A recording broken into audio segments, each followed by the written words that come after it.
Vamos ouvir agora o orador espírita Dr. José Carlos de Luca, na exposição do tema Família, a escola que você necessita. Palestra proferida no Teatro Lago Azul, em Goiânia, dia 8 de fevereiro de 2016, durante realização do 32º Congresso Espírita do Estado, promovido pela FEEGO, Federação Espírita do Estado de Goiás. Nós teremos agora a exposição de José Carlos de Luca, que é juiz de direito em São Paulo, autor de vários livros, palestrante sobre motivação e desenvolvimento do potencial espiritual do ser humano, apresentador do programa Sem Medo de Ser Feliz, na Rádio Boa Nova e TV Mundo Maior, transmissão ao vivo, e na Rádio Mundial, o programa Cura e Libertação. Ele vai abordar o tema Família, a escola de que você necessita. Então, nós convidamos José Carlos de Luca para fazer a exposição.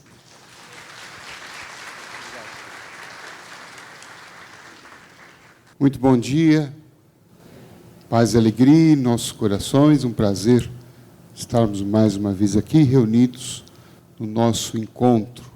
Ainda bem que o Marlon falou sobre família, sobre o Cristo, que já vai ajudando a gente a compreender esse grande desafio chamado família. Gente, olha, estava aqui o negócio. Quem aqui tem desafios em família, problemas em família, levante a mão. Vamos ver. Muito bem, ótimo. Por isso nós estamos reencarnados, não é? Então o título é A Escola de que você necessita. A Federação de Goiás já está, de alguma forma, direcionando um pouquinho o nosso pensamento e o nosso raciocínio, e já esclarecendo o enfoque que nós devemos dar. Quer dizer, família pode ser muitas coisas, mas do ponto de vista espiritual, para nós, família é uma escola. Será que aqui muda? Não sei se dá para tomar, diminuir um pouquinho o tamanho. Vocês descontam do tempo aí, viu? Isso. Alguém se identifica nessa foto aqui? Quando nós falamos de escola, sempre é muito importante nós pensarmos que uma escola funciona com professor e aluno. Na nossa escola, qual foi a primeira ideia que surgiu na nossa mente quando nós pensamos nesse conceito? Lá em casa nós somos o quê? Professor ou aluno? Professor. Espírita adora ser professor em casa.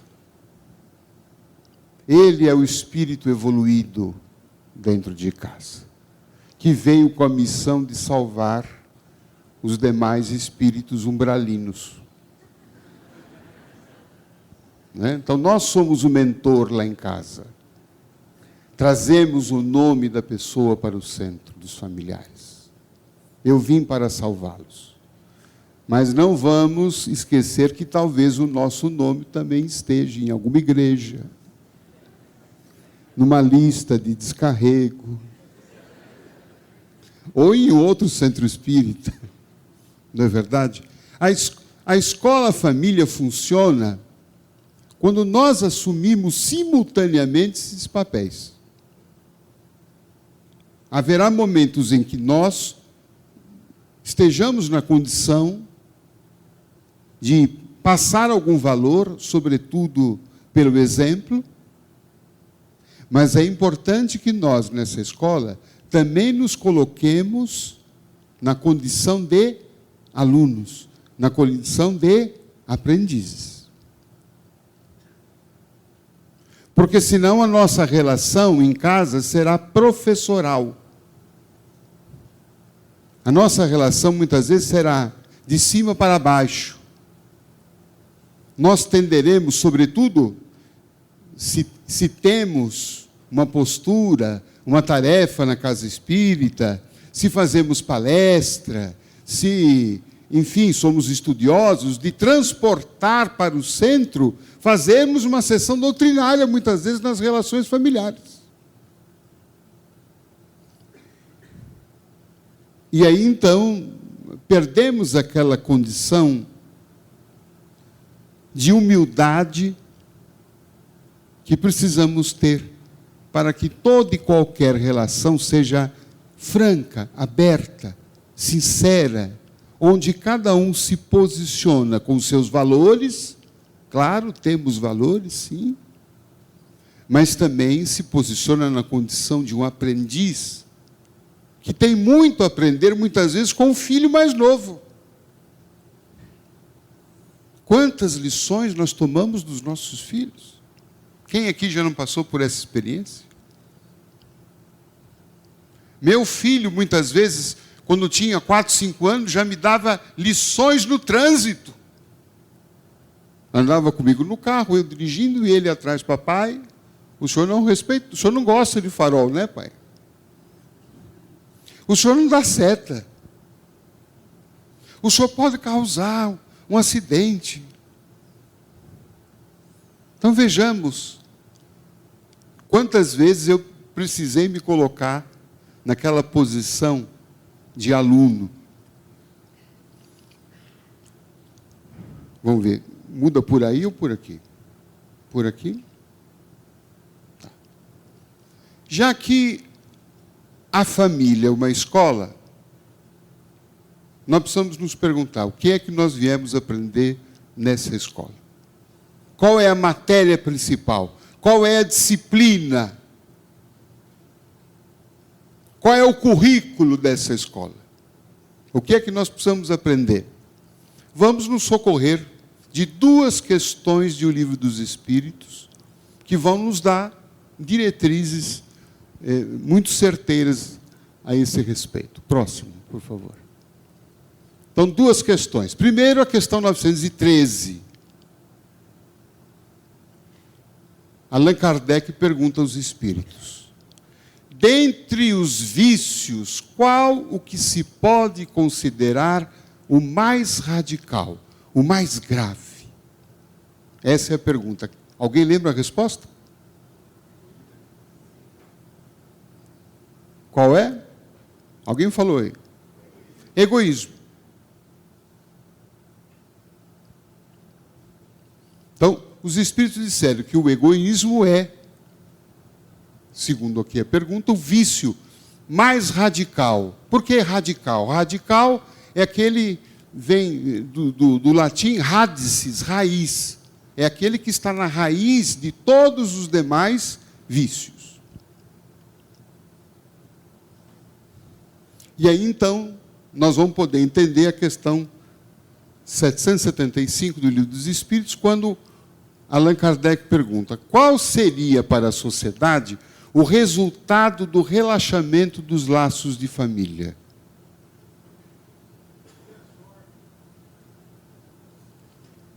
Vocês lembram?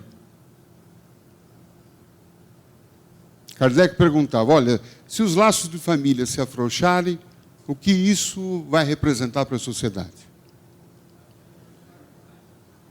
Os espíritos responderam: uma recrudescência do egoísmo, um agravamento do egoísmo. Então vamos unir aqui as 2 perguntas.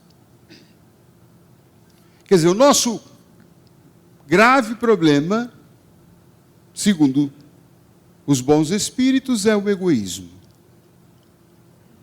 E se os nossos laços de família se afrouxarem, se dispersarem, nós teremos um agravamento desse mal. Portanto, qual é a conclusão primeira que nos chega? Qual é a disciplina básica da escola chamada família? Dá para deduzir?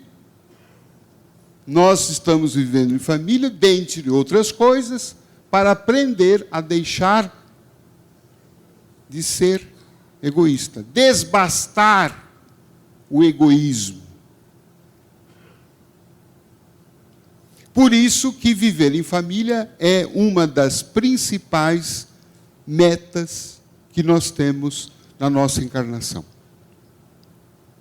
Nós poderemos ter um brilhantismo fora do seio familiar, poderemos ser ótimos profissionais, poderemos ser um grande médico, pesquisador, PhD, mas se nós tivermos um baixo rendimento na escola família, a nossa encarnação não terá sido tão exitosa quanto nós imaginamos.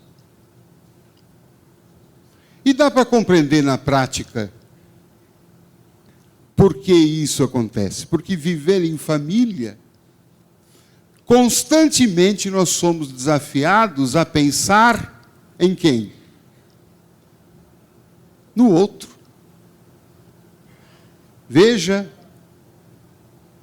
quantas vezes a mãe é chamada durante um dia pelos filhos. Quando ela pensa em alguma coisa, em fazer por ela, agora eu vou pintar o cabelo, agora eu vou, mãe. Ela toma choques de mãe da hora que acorda à hora que ela vai dormir. Ela precisa toda hora sair dela, porque ela ouve mãe a todo instante. Muitas vezes até o marido a chama de mãe. Imagine o negócio como fica louco. Ela já não sabe se é marido, se é filho, o que é aquilo. E o pai também, né? Os filhos o chamam, a esposa o chama, quer dizer, a todo instante nós precisamos estar pensando no outro, estar convivendo com o outro. O exercício da renúncia, o exercício de compartilhar, o exercício de dividir, ou seja, o exercício de não olhar só para si. Não que olhar para si seja um problema, não, nós devemos olhar. Mas não podemos somente, apenas, olhar para nós. Por isso que eu olho com certas reservas essas formas modernas de casamento, onde os chamados cônjuges ou companheiros, eles não convivem sob o mesmo teto. Eu tenho um amigo que fala, Delu, que a minha união é moderna. E eu falo, como é que é essa união moderna?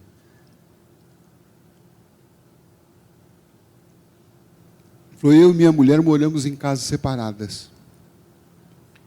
Eu falei, e aí, como é que funciona isto? Né? Porque me interessei também, porque... Né? Isso que é a vida, nós estamos aqui para progredir, eu queria saber se isso era um progresso. Né? Eu falei assim, eu trabalho, chego em casa, se eu estou bem, estou disposto, quero sair, eu ligo para ela. Oi, bem, oi. Como é que você está? Ah, estou bem. Ah, você está bem? Está legal? Tá. Vamos sair? Ah, vamos. Você sai. Eu falei, mas se ela estiver com dor de cabeça? Eu falei, eu não saio. Ah, você não está bem hoje, né? Está com dor de cabeça, você está triste, você está enjoado. Então tá bom, outro dia a gente se vê. Deixa para amanhã.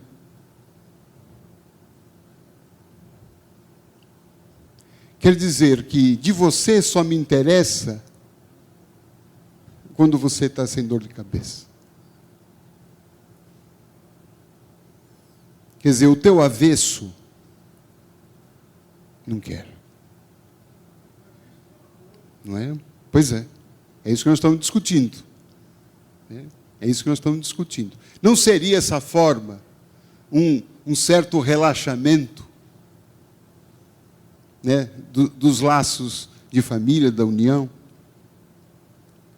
É uma coisa para nós pensarmos.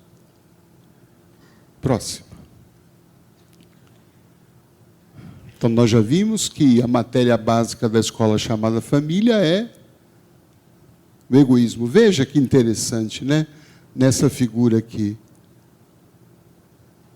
Os dois, aparentemente, estão conversando. Mas o marido está olhando a mulher.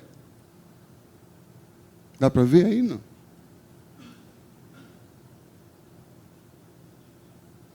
Ela acha que ele está vendo. Mas ele está vendo apenas o quê? A si mesmo. O exercício de conviver em família é um chamado para olharmos o outro. Próximo. Sem que isto signifique deixar de se olhar e se amar.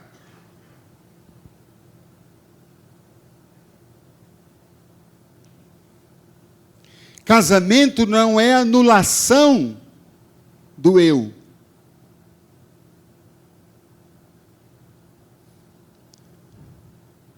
Essa história de que quando os dois se casam se tornam uma só pessoa, precisa ser bem entendida.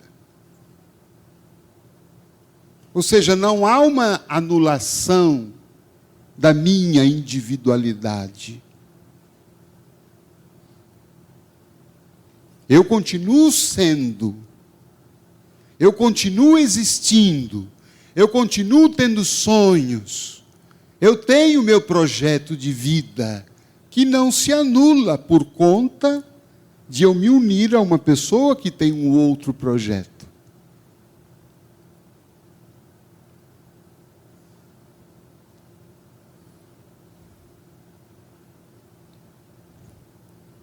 Então, nesse ponto, nós precisamos tomar aquela atenção necessária da importância do auto-amor. Quer dizer, eu amo aquela pessoa, mas isso não significa que eu deixei de me amar. Ou então, aquele pensamento antigo, que muitas vezes nós partimos para uma união, e quantas vezes eu pergunto, na casa espírita, no atendimento fraterno, a pessoa se queixa porque é infeliz. E eu pergunto, mas por que você se acha infeliz? Eu não tenho ninguém. E falei, e por que você quer ter alguém? Porque eu quero ser feliz. Falei, então você está procurando alguém para te fazer feliz. É. Tem até uma música do Djavan, cujas letras eu adoro, as que eu entendo, evidentemente. Mas nesta ele diz assim, vem me fazer feliz porque eu te amo. A gente canta isto, né? Adora isto. Vem me fazer feliz.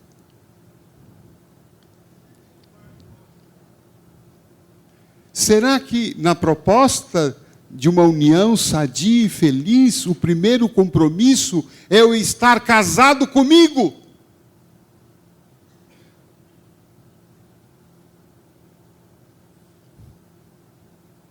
Ah, eu quero alguém que me complete. Espera aí, alguma coisa está errada. Quer dizer que você é incompleta. Está faltando coisa. E o outro vai ter que colocar. E se imagine se o outro também é incompleto. Vocês já viram, né, que vai parar isto?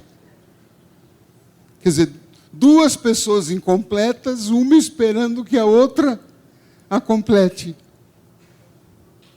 É a carência. Ou seja, eu não me amo, está faltando um monte de coisa aqui, eu estou cheio de complexo e você tem que resolver.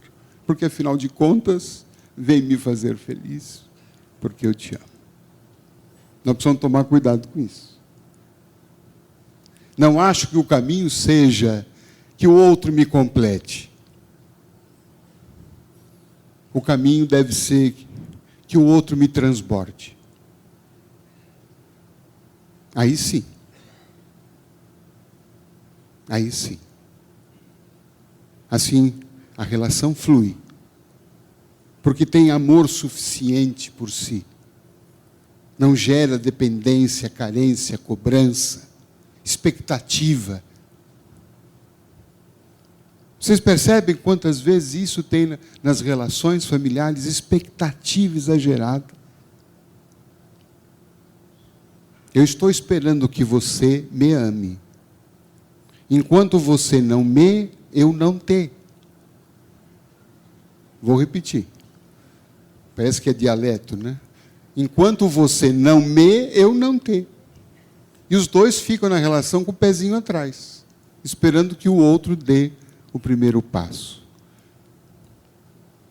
Então, há um psicólogo italiano, especialista nessas questões de relações familiares, o Valerio Albisetti, e ele faz essa proposta. Antes de você se casar, esteja casado consigo mesmo. E aí eu faço uma pergunta aqui. Quem aqui se levaria para o altar?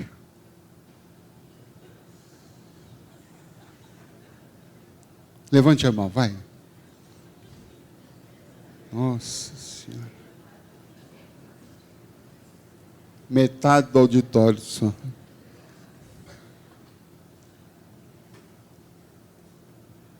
Por isso que o casamento é um grande desafio. Porque nós precisamos lidar não só com as questões do outro, mas, sobretudo, com as nossas questões, né? Dizem que Jesus, quando estava para programar a vinda dele aqui na Terra, ele fez aquele diálogo com Deus, né? Falou: Deus, tá certo, tudo bem, eu vou para a Terra, eu vou suportar tudo, incompreensão. O Senhor pode me pedir tudo, eu vou fazer a sua vontade, Pai. Eu vou ser crucificado, não vou ser entendido, vou ser traído, vão me bater, vão me agredir. Olha, eu aceito tudo, mas não me peça para casar, porque isso não vou conseguir. E, de fato, né, engraçado que parece que ele não se casou. Próximo, por favor. No nosso livro Socorro e Solução, nós escrevemos um capítulo inspirado no escritor e poeta Rubem Alves, em que ele, com toda a poesia que lhe é peculiar, descreve 2 tipos de casamento. O casamento tipo tênis e o casamento tipo frescobol. Vocês conhecem esses 2 jogos? Né? Então, no tênis, qual é o objetivo no jogo de tênis? Vencer o outro. E para vencer, eu preciso jogar a bola no campo do outro, de tal forma que o outro não consiga devolver. Ou então jogo uma bola muito forte, ou dou a bola no local onde ele não esteja, onde ele não consiga chegar. Então, no jogo de tênis, é preciso que haja um vencedor. Existe uma competição. Já no frescobol, olha aqui, na praia, qual é o objetivo do jogo? Tem vencedor? Tem. Os 2. Porque o objetivo é devolver ao outro uma bola que ele consiga o quê? Pegar e devolver para mim. É o vai e vem. Não é? Quando um não consegue devolver, quem é que perde? Os 2. Os 2. Então nós precisamos pensar nas nossas relações, se nós estamos em casa jogando tênis ou jogando frescobol.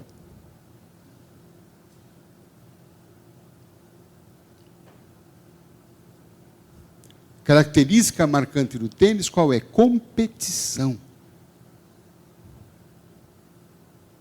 E quando tem competição em casa, há uma exacerbação do quê? Lembra qual é a disciplina básica? Egoísmo, individualismo. Individualismo.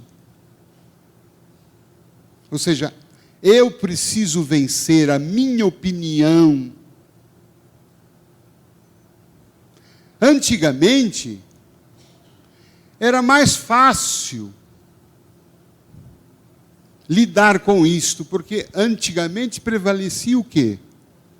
A vontade do homem, que geralmente tinha o poder econômico, e a mulher, muitas vezes, por uma submissão econômica, social, cultural, ela não se expunha, não falava, não questionava, não mostrava os seus sentimentos. Na própria história, a posição da mulher sempre foi de subalternidade. Na época de Jesus, a mulher sequer poderia se dirigir a palavra a um homem, em público.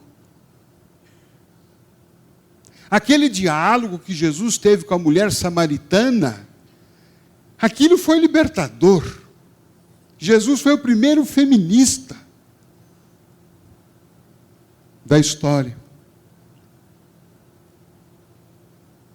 Então, antigamente, as relações familiares, e quando eu falo antigamente, talvez o que 50 anos, 40 anos, 30 anos, a mulher sempre ficou numa posição de subalternidade e o marido, então, era ele sempre que vencia o jogo de tênis. Mas os tempos estão mudados, a mulher precisou buscar a sua independência, auxiliar no orçamento em casa. E então isso trouxe outras independências. A mulher começou a se expor, porque antes não se expunha.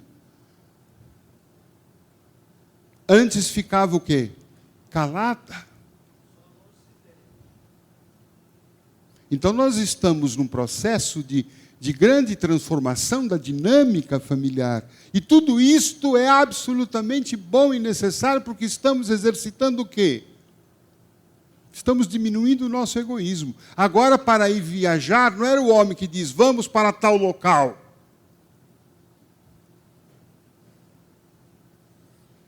Vamos para o campo. Eu quero pescar. A mulher fala, eu quero ir para a praia.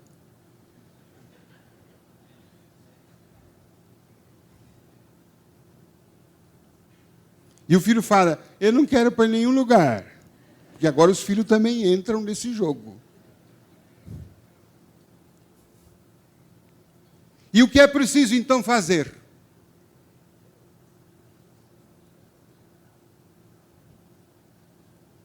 Negociar. Ceder.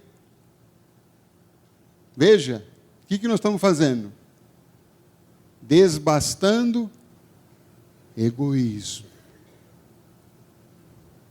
Por isso que dentro da dinâmica familiar, nós vamos reencarnar com pessoas que são muito diferentes de nós.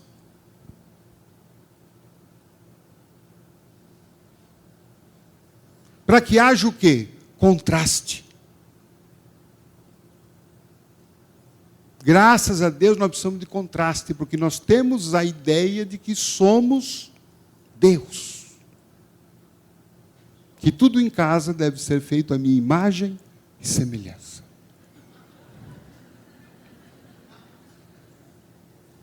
E aí, então, no planejamento reencarnatório, vão algumas almas afins, mas vão algumas almas que vão fazer o quê? Contraste.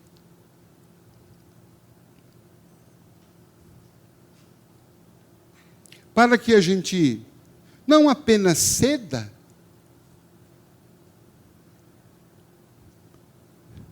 diminua, desinfle o ego, porque Emmanuel diz que a nossa maior doença é a hipertrofia do ego, e em casa sempre tem alguém que vai murchando, esvaziando esse ego.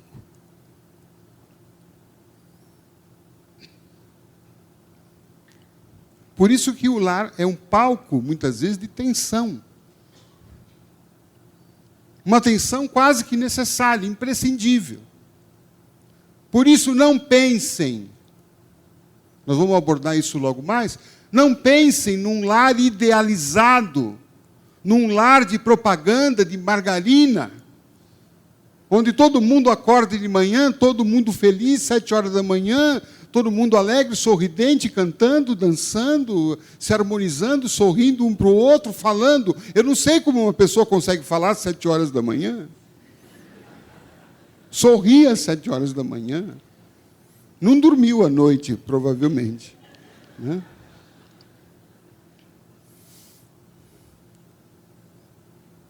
Então eu vejo, por exemplo, sem querer fazer autopromoção, mas só para ilustrar, eu vejo em casa, por exemplo. Eu gosto de campo, minha esposa gosta de praia. Eu gosto de músicas clássicas. Ela gosta...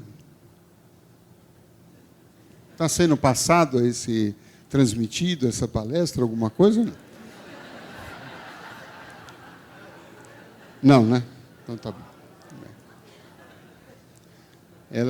Ela gosta... Tá?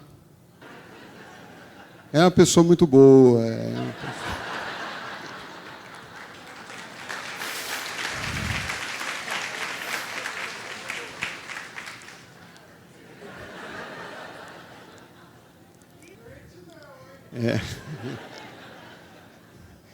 Ela gosta de músicas que eu não gosto.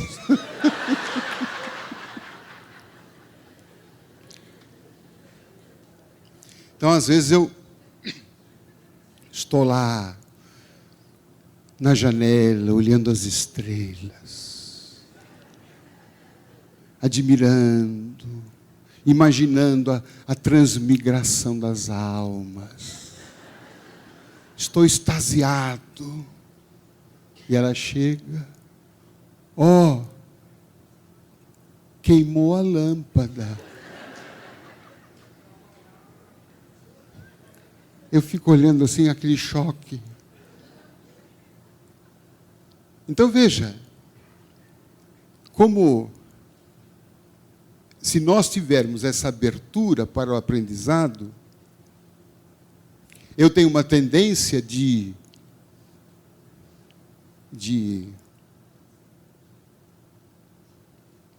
poetizar as coisas, ela tem uma tendência de dar praticidade às coisas. Isso pode ser, por um lado, por um ponto de vista, motivo de muito choque, conflito. Mas, se houver uma abertura, e isto é desbastar egoísmo, e quando eu falo egoísmo, eu falo arrogância, prepotência, soberania, nós podemos aproveitar a experiência. Ou seja, eu posso ajudá-la a subir um pouco aos céus. Não porque eu seja mais elevado que ela, não é isto o conceito. É uma visão diferente. Como ela também pode me ajudar a ter mais os pés no chão. Quem ganha com isso? Os dois. Os dois. Então, na relação, nós temos esses choques de cultura necessários, choques de diferença. Eu me lembro, primeiro dia de casado, primeiro dia de trabalho, depois da lua de mel, voltei, fui trabalhar, cheguei em casa. Eu fiquei imaginando, na janta, primeira janta. E é claro que eu já estava pensando naquela mesa farta. A mesa que minha mãe preparava. Não é? E aí cheguei, sentei, olhando, claro, rastreando tudo, né, para saber. E vi um negócio meio assim minguado, sabe? Um negócio assim. E aí perguntei, o que você fez? Ela falou assim, sopa. O prato que eu mais detesto. Eu falei, sopa? É sopa. Eu falei, meu Deus, não vou fazer a primeira briga no primeiro dia. Me segurei, tomei aquela sopa. Engoli aquela sopa. Bom, terminou a sopa. Eu falei, bom, agora o que é que vem? Deve ter mais alguma coisa. Porque, novamente, mamãe, quando cozinhava e fazia sopa, ela não fazia só sopa. Tinha sempre alguns complementos. E aí eu perguntei, infelizmente, para a minha mulher. E agora, o que é que tem? O que você fez mais? Ela falou, nada. Sopa, você quer mais um prato? Então, assim nasceu a nossa primeira briga, né? Mas veja que coisa interessante. Na cultura da casa dela, quando a mãe dela fazia sopa, era só sopa. Então, o casamento, a união, provoca esses choques necessários. Não vamos pensar num lar sem esta tensão. Mas precisamos saber como nós encaminhamos essa tensão. Se formos exacerbar o egoísmo, o orgulho, vamos ter muitas brigas. E como disse o Marlon, esse casamento não passa do primeiro ano. Ele falou como psicólogo, eu falo como juiz. De muitos divórcios e separações que eu fiz, eu perguntava, mas qual é o motivo que vocês estão separando? E eu confesso a vocês que raramente vi algum motivo relevante. Eram coisinhas pequenas que o egoísmo não deixou que essas coisinhas pequenas se dissolvessem num diálogo franco, aberto, numa abertura, numa disposição de entender o outro, de aprovar o outro, de aceitar o outro, de negociar, de ceder ora um, de ceder ora outro, em prol de uma convivência feliz. Cada um ficou no seu exclusivinho ponto de vista, né, sobre coisas pequenas. Aliás, Gonzaguinha escreveu uma bela música dizendo, né? São tantas coisinhas miúdas arrasando aos poucos o nosso ideal. Coisinhas miúdas.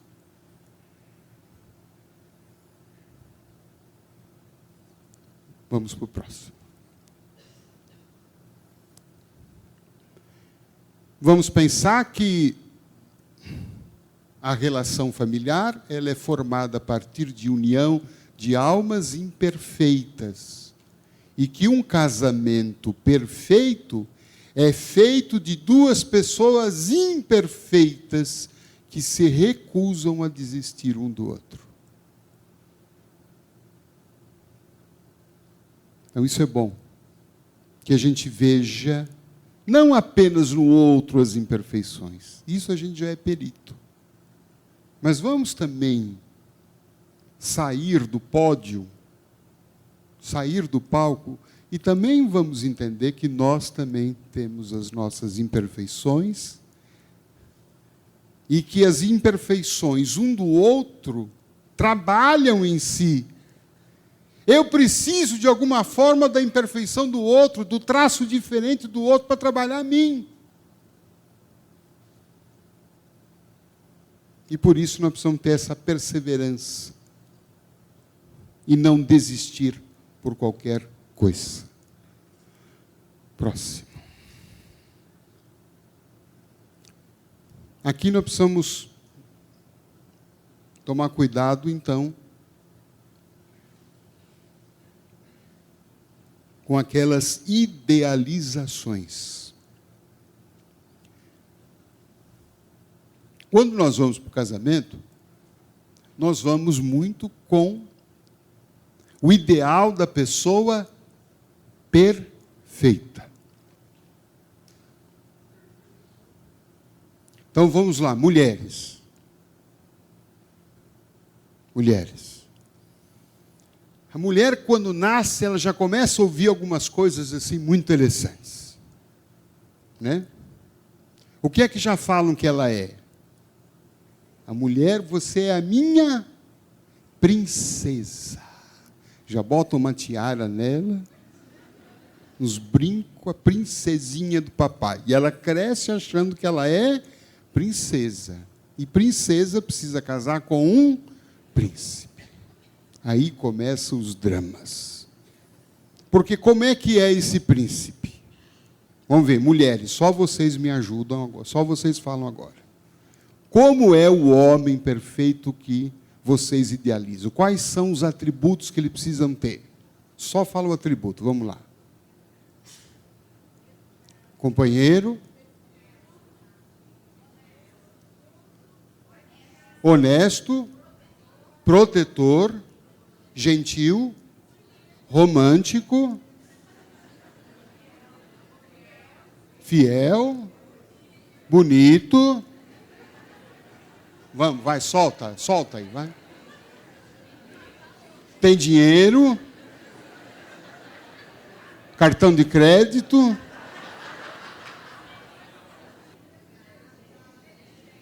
Gentil, inteligente, paciente, gente fina, amoroso, corajoso.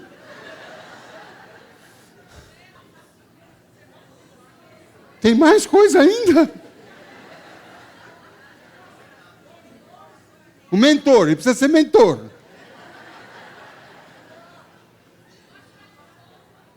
Bom, chega, tá bom. Eu vou fazer uma pergunta agora para as mulheres. Quantos homens nós vamos ter para ter um desses aí que vocês falam? Concorda? É claro que ninguém vai reduzir os padrões a zero. Que a gente tenha critérios mínimos, acho isso fundamental. Mas vocês não acham que é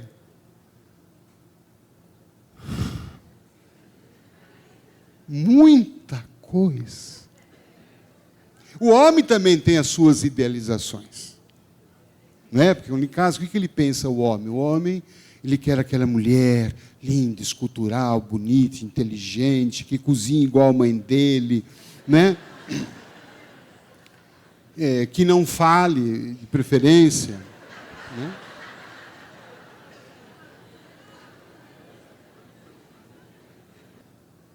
Quando nós temos altas expectativas, o que é que nós vamos ter depois? Muitas frustrações. Decepção. Nós, voltando para a palestra do Marlon, nós estamos num planeta ainda de espíritos, né, imperfeitos. Ninguém é ainda, né, a soma dessas virtudes, mas eu diria que aquilo que a gente já tem de bom é maravilhoso. Então nós precisamos sair do mundo da idealização e nós precisamos ir para o mundo real e encontrar no mundo real as coisas boas que esse mundo real permite. As coisas boas que aquela pessoa tem. E sair daquelas idealizações que matam, que sufocam, que só frustram. E aqui eu conto a história para entender esse menino aqui, daquele rapazinho que quando ia para a escola de manhã, ele tinha uns 9, 10 anos, o empregado de casa levava ele para a escola,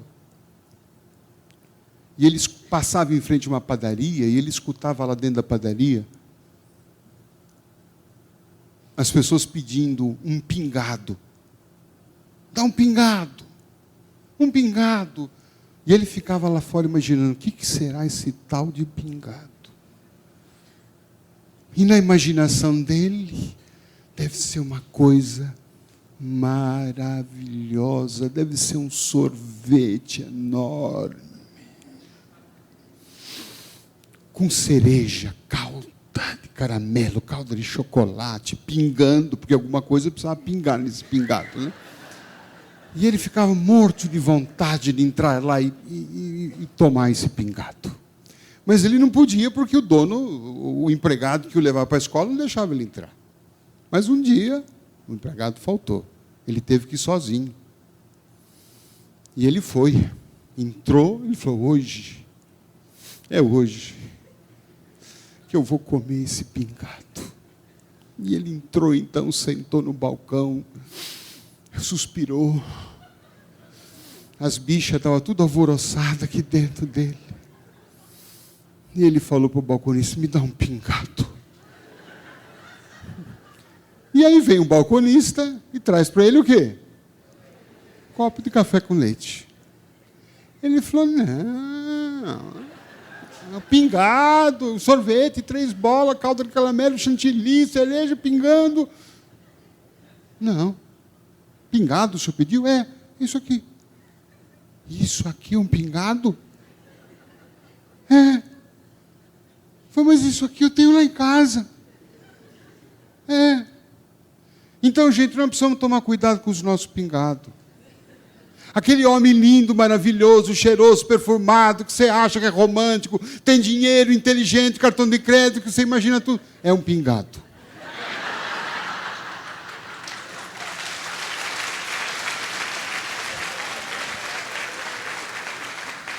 Você tem lá em casa, tá?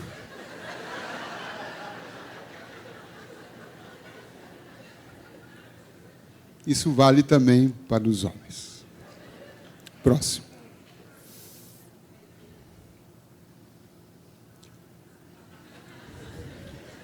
Uma vez uma pessoa me fez essa pergunta. Eu estava falando sobre vida após a morte. Abriu-se para as perguntas e um sujeito me perguntou, Dr. De Luca, existe vida depois do casamento? E eu fiquei com esta pergunta. Porque, retomando um conceito do Valerio Albicete, psicanalista italiano, ele disse, o grande problema é que nós achamos que o casamento é um ponto de chegada, quando no fundo ele é um ponto de partida. Então esse é o grande erro que muitas vezes se comete nesta união. A vida é antes do casamento e depois do casamento. Como era a relação antes do casamento? Vamos lembrar? Como eram as palavras antes do casamento? Como é que os namorados... Aliás, vocês lembram dessa palavra, namorado? Porque há muito tempo atrás, só para explicar os mais novos, existia namoro, depois de algum tempo vinha o quê? Noivado, outra palavra jurássica, né? Tem algum noivo aqui? Noivo? Ali, olhem, meus irmãos, olhem, porque não verão outro exemplar da espécie em breve. Noivado. Muito bem. Depois do noivado vinha o quê? Casamento, e depois do casamento vinha relação sexual. Não é isso? Hoje é .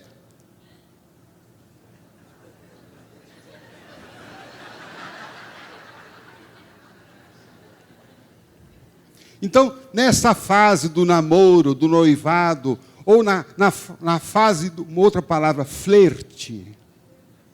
Você estava flertando. Nossa, que coisa antiga. Como eram as palavras, as trocas de palavras entre as pessoas, entre os namorados? Como é que a gente tratava o outro?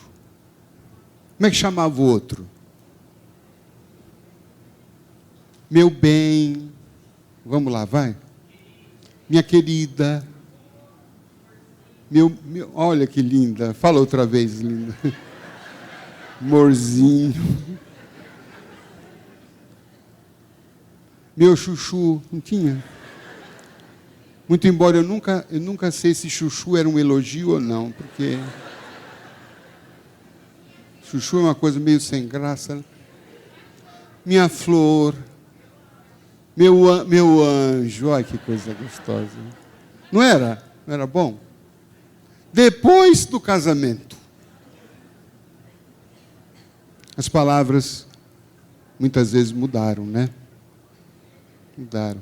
Não tem muitas vezes esse trato carinhoso, não é? Como era quando a gente ia se despedir, vocês lembram? Ir embora. Era uma cerimônia ir embora. Eu vou embora. Não, não vá, fica mais um pouco, senão meu coração vai morrer. Demorava 1 hora para ir embora. Agora, sai de casa de manhã, ninguém se cumprimenta, não se fala, quase não tem bom dia, oi, tudo bem, como é que você está? Dormiu bem, não dormiu? Você chegou, você está bem? Como é que estão as coisas? Sai de casa brigado, não se fala. Aí um deles desencarna durante o dia. E aí, como? Aí vai procurar as mensagens no centro. Eu quero saber a mensagem dele. O que você quer saber? Quero saber se ele me perdoou. Por que você não resolveu esse problema naquela manhã? Por que você não resolveu à noite? Por que você deixou o negócio, as coisinhas miúdas irem crescendo? A gente sempre acha que vai ter um tempo indefinido de viver com as pessoas. Nós espíritas, com essa certeza da eternidade, a gente acha que a experiência é eterna, e não é. A experiência aqui é passageira. Aí vamos atrás dos médios, né? Está chegando o Espírito para me dar uma mensagem. Muito obrigado, irmã. Deus te abençoe.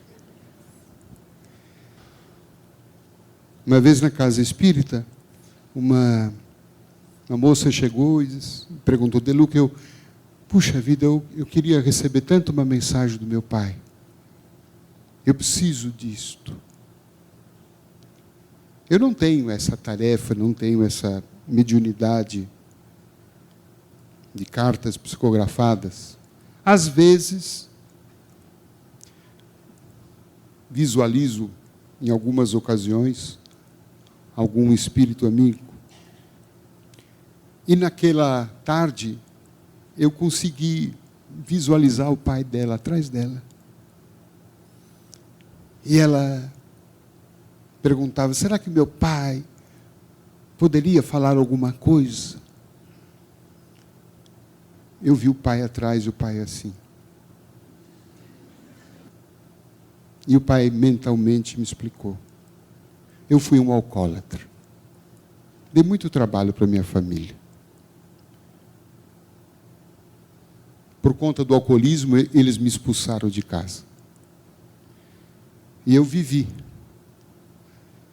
nas ruas, onde morri. E minha filha, que hoje pede mensagem, passava todos os dias onde eu estava. E atravessava a calçada. Com vergonha de mim. Hoje ela quer mensagem.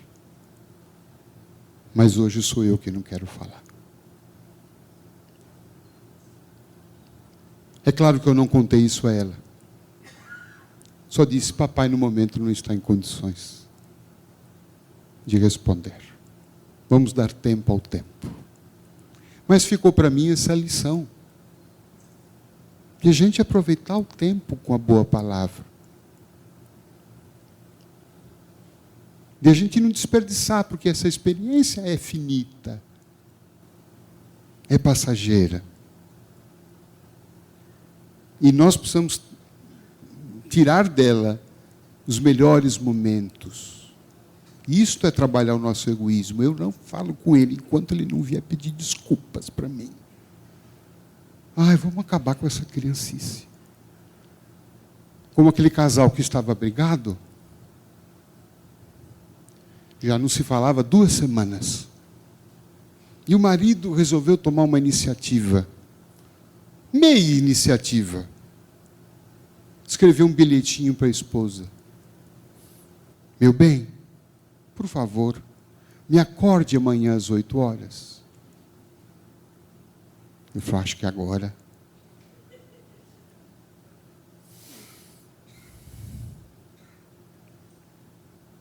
No dia seguinte ele acordou, assustado. Olhou no relógio: 10 horas. Foi lá, brigou com a mulher. Escuta, pedi para você me chamar às 8. Você não me acordou? Ele falou: acordei sim. Mas como você me acordou? Deixei um bilhete. Meu bem, acorde, são 8 horas. O que é que leva a isto? Nada, né? Então, vamos resgatar aquela fase onde nós queríamos mostrar à pessoa o quanto que nós tínhamos de amor por ela, nas palavras, nas vestimentas. Vocês lembram? Nós procurávamos antes colocar as melhores roupinhas. A gente ia namorar e encontrar, a gente procurava colocar a melhor roupa. Não importa de marca ou não, valiosa ou não, mas a gente colocava a melhor roupa. Depois, anda de qualquer jeito.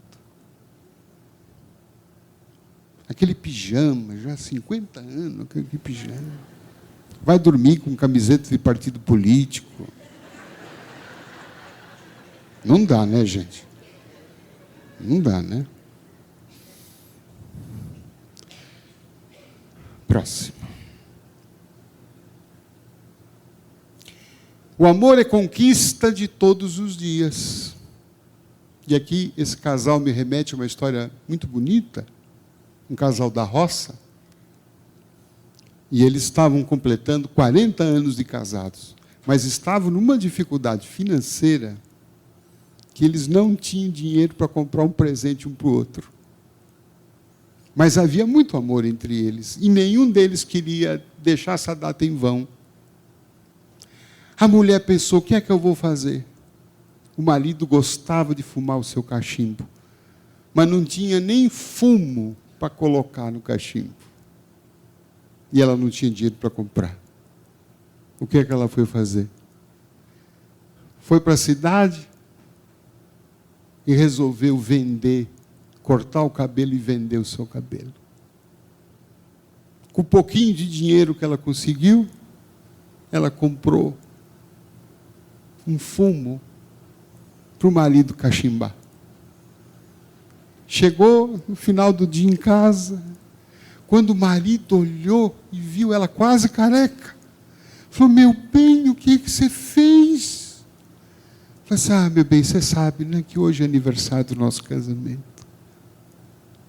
Eu queria comprar uma coisinha para você. Mas como eu não tinha dinheiro, eu vendi um pouco dos meus cabelos, e com o dinheirinho que deu, eu comprei esse fumo para você. Ele olhou desolado.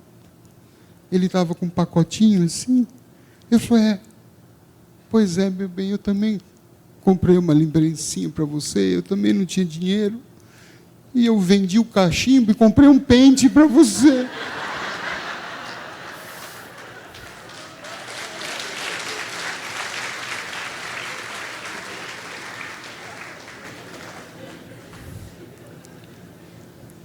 O que me marca nessa história é que cada um tirou o melhor que tinha dele para dar para o outro.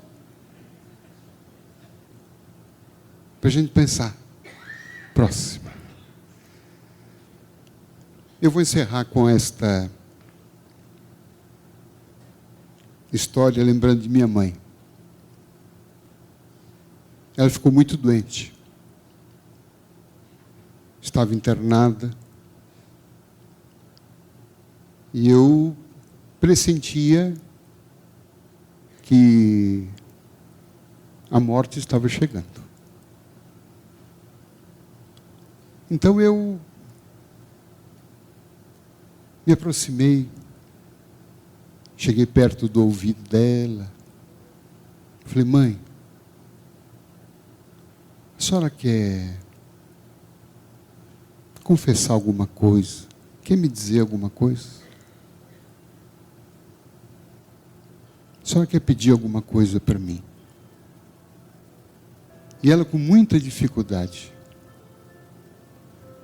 ela falou, filho, me traz umas peras. Eu falei, peras, mãe? Eu estranhei, porque ela já não estava mais comendo. Nem água mais estava bebendo.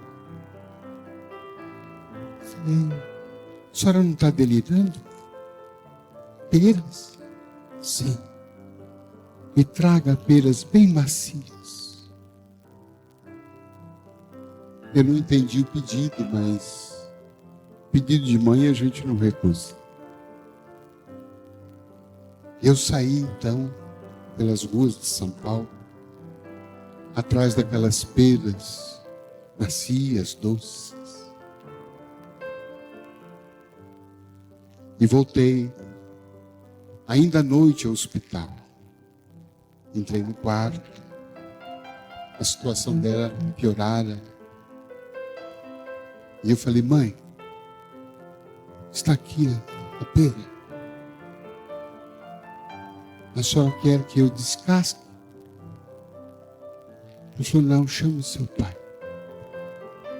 Eu falei, não, mãe, eu posso fazer isso para a senhora. Chame seu pai. Eu saí, chamei meu pai, que estava fora. A mãe quer falar para o senhor.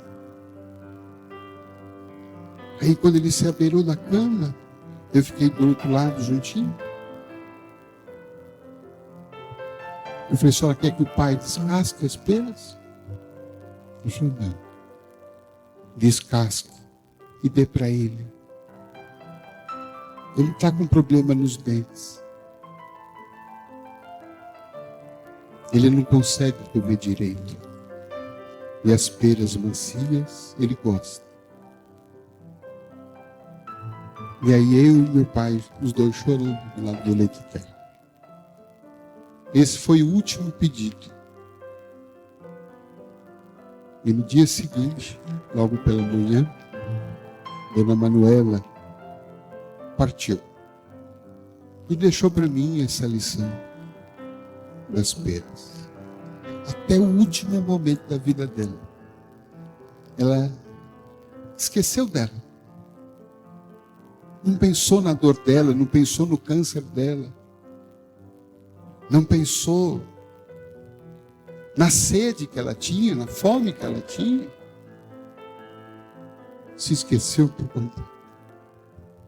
Ela era a pura doação até o último momento da sua vida. E eu, a partir de então, como bom filho que tento ser, estou levando peras por ele. E hoje as trouxe para repartir com vocês.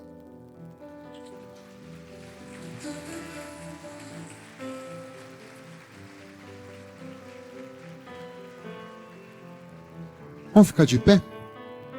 Queria cantar uma música com vocês. Queria que você...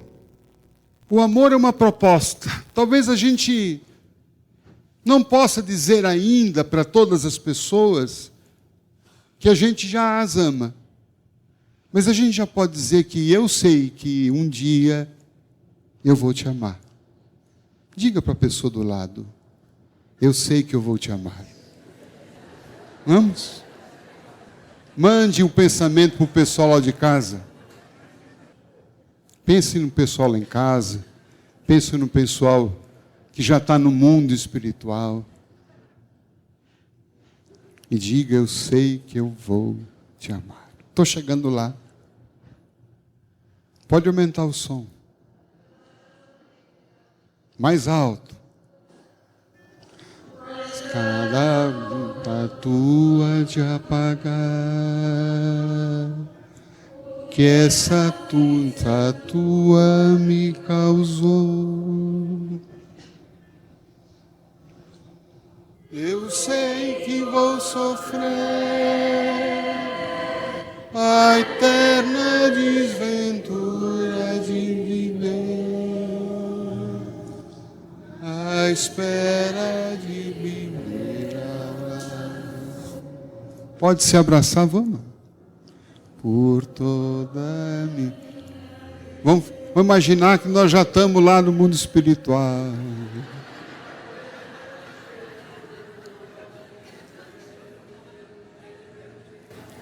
À espera de viver ao lado teu,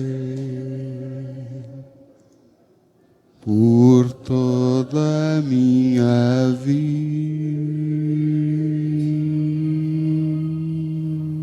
Beijo no coração de todos. Muito obrigado.